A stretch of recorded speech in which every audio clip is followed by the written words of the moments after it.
আসসালামু আলাইকুম। চলে আসছি নারায়ণগঞ্জের রাঁধুনি রিভার্স কিচেন থেকে। তো দেখতে পাচ্ছেন খুব সুন্দর মাছ সামনে রাখা। এই মাছগুলো আমি বাসায় বানিয়েছি। এই মাছগুলো কোনো নদী, সাগর, বিল, পুকুরের না। এগুলো বাসায় তৈরি এত সুন্দর মাছ। এগুলো কিন্তু কাটা ছাড়া মাছ। তো এই মাছগুলো কিন্তু দেখতে যেমন লোভনীয়, খেতেও কিন্তু অনেকটাই মজার হয়। তো যাকে এগুলো বানিয়ে খাওয়াবেন সে কিন্তু অনেকটাই ফিদা হয়ে যাবে। বিশ্বাসই করবে না যে এগুলো খেতে এত মজার হয়। তো এই মাছগুলো আমি কীভাবে বানালাম চলেন দেখে আসি। তো প্রথমত এখানে দিয়ে দিয়েছি আমি কড়াইতে আউকা গুড়, অল্প একটু পানি দিয়ে রেখে জাল করে নিতে হবে। ঘন আঠালো হয়ে আসলে এখানে দিয়ে দিচ্ছি আমি আগেই কেটে রেখে দিয়েছিলাম নারকেল কুড়িয়ে। নারকেলগুলোকে আমি কড়াইয়ে রেখে দিয়েছিলাম এখানে। তারপর এটাকে দিয়ে খুব নাড়াচাড়া দিয়ে মিশিয়ে নিতে হবে। কিছুক্ষণ এটা জাল করার পর এর সাথে দিয়ে দিচ্ছি আমি শুকনো তিল। তিলগুলোকে আমি একটু হালকা ভাইজা তারপর এখানে দিয়ে দিয়েছি। দিয়ে খুব ভালোভাবে নাড়াচাড়া দিতে হবে। তারপরে এর সাথে দিয়ে দিচ্ছি আমি চাল ভেজে তারপর ব্লান্ডার করে গুঁড়া করে দিয়ে দিচ্ছি। আপনারা চাইলে শিলপাটায় বেটেও দিতে পারেন। দিয়ে খুব ভালোভাবে এটাকে নাড়াচাড়া দিয়ে মিশিয়ে নিতে হবে। আঠালো হওয়া পর্যন্ত অপেক্ষা করতে হবে। তারপরে এটা একটু ঘন হয়ে আসলে এর সাথে আমি দিয়ে দিচ্ছি লাচ্চা সেমাই। এই সেমাইটা আপনারা দিলেও পারেন, না দিলেও পারেন, কোনো সমস্যা নেই। দিলে খেতে অনেকটাই মজার হয় আর স্মেলটা অনেক সুন্দর হয়। এটা আপনারা না দিলেও পারেন। তো আমি দিয়ে খুব ভালোভাবে এটাকে নাড়াচাড়া দিয়ে আবার ঘন করে নিচ্ছি। তো এটা কিন্তু এখনই খাওয়ার উপযোগী, দেখতে কত সুন্দর লাগতেছে। এভাবে নাড়ু বানিয়ে খাওয়া যায়। তো যেভাবে এটা খান খুবই মজার হয়। তো এইভাবে পুরটা তৈরি করতে হবে। তারপরে এখানে আমি শুকনো চালের গুঁড়াকে ফ্রাই করে নিয়েছি। রুটি আটা যেভাবে আমি বানাই ওইভাবে এটাকে আমি করে রেখে দিয়েছিলাম আগেই। তারপরে এটাকে ছোট ছোট করে রুটি বানাতে হবে। চালেরটা আমরা চালের গুঁড়া আর আটা দিয়ে বানাতে পারেন বা ময়দা আটা দিয়ে এটা করা যায়। তো আমি এখানে চালের গুঁড়াটাই আটা বানিয়েছি এখানে। তো এটাকে ছোট পাতলা করে রুটি বানাতে হবে। আমরা রুটি যেভাবে বানাই ওইভাবে বানাতে হবে, কিন্তু সামান্য একটু বাড়ি করতে হবে। তারপর এর মধ্যে দিয়ে দিচ্ছি নারকেলের পুরগুলোকে। খুব সুন্দরভাবে লম্বাভাবে এটাকে দিতে হবে।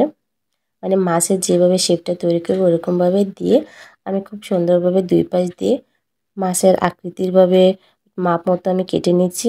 দেখতে পাচ্ছেন কিভাবে সব কিছু তো আর মুখে বলা যায় না, কিছুটা দেখে নিতে হয়। তো দুই পাশ যেভাবে কেটে আমি এই পাশে যতটা কাটা করব কেটে নেব, ওই পাশে মাপ মতো অতটাই কেটে নিতে হবে। ওই পাশে আমি 6টা ভাবে কেটে নিয়েছি। তো এভাবে ওরকমভাবে কেটে নিতে হবে মাপ মতো। তো এটা দেখতে পাচ্ছেন আমি। তো এটার উপরে একটা রুটি, ছোট রুটি বানিয়ে এখানে কোট করে দিতে হবে যেন নারকেলের পুরটা যেন বের হয়ে না আসে। তারপরে এই তো দেখতে পাচ্ছেন এভাবে মাছের যে মাথার আকৃতিটা ওইটা এভাবে দিতে হবে। দুই পাশ থেকে দুটা টেনে নিয়ে তারপর এখান থেকে একটা, ওই পাশ থেকে একটা, এভাবে করে মাছের যে আকৃতিটা ওটাকে করতে হবে।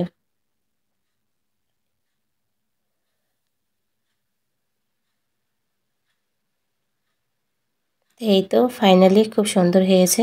তো এখন তো সবাই বলবে সবই হলো, মাছের মতো দেখতে লাগতেছে, কিন্তু মাছের চোখ কোথায়? তো এই তো এখন মাছের চোখটা আমি দিয়ে দিচ্ছি। দেখতে পাচ্ছেন কি দিয়ে দিলাম? লবঙ্গ দিয়ে মাছের চোখটা তৈরি করে দিলাম। তো ফাইনালি পুরো মাছ হয়ে গেল। তো ঠিক এইভাবেই এরকমভাবে সবগুলো মাছ করে নিতে হবে।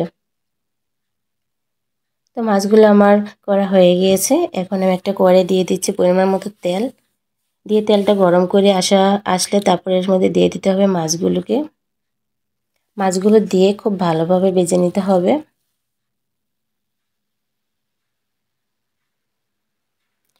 পানিতে যেমন মাছ থাকে, এখন তেলের উপরে, তেলের ভিতরে মাছগুলো করতেছে, ভাজা হচ্ছে।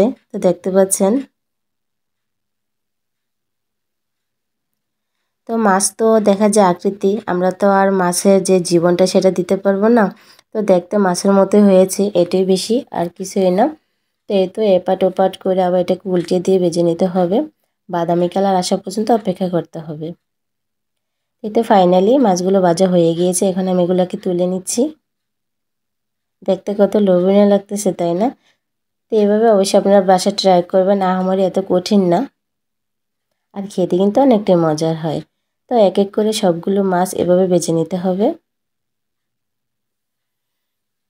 এই তো ফাইনালি মাছগুলো ভাজা হয়ে গিয়েছে। কত সুন্দর লাগতেছে দেখতে, কত লোভনীয়। তো অবশ্যই আপনারা মাছগুলো এভাবে ট্রাই করবেন। আর আমার এটা বানানো কীরকম হয়েছে অবশ্যই আমাকে কমেন্টে জানাবেন। আর এটা খেতে কিন্তু দুর্দান্ত লাগে। গেস্ট বলেন, মেহমান বলেন আর বাসায় ছোট বড় সবাই কিন্তু মাছগুলো খেতে পছন্দ করে। তো অবশ্যই আমাকে কমেন্ট করে জানাবেন মাছগুলো কীরকম হয়েছে। আর এই মাছগুলো আপনারা বানিয়ে সংরক্ষণ করে কিছুদিনের জন্য রেখে দিতে পারেন। খেতে কিন্তু অনেকটাই মজা হয়। আর ভিতরে চাইলে আপনাদের পছন্দ মতো পুরটা দিতে পারেন। তো কাটা ছাড়া মাছ এভাবে আমি বানালাম। তো আল্লাহ হাফেজ।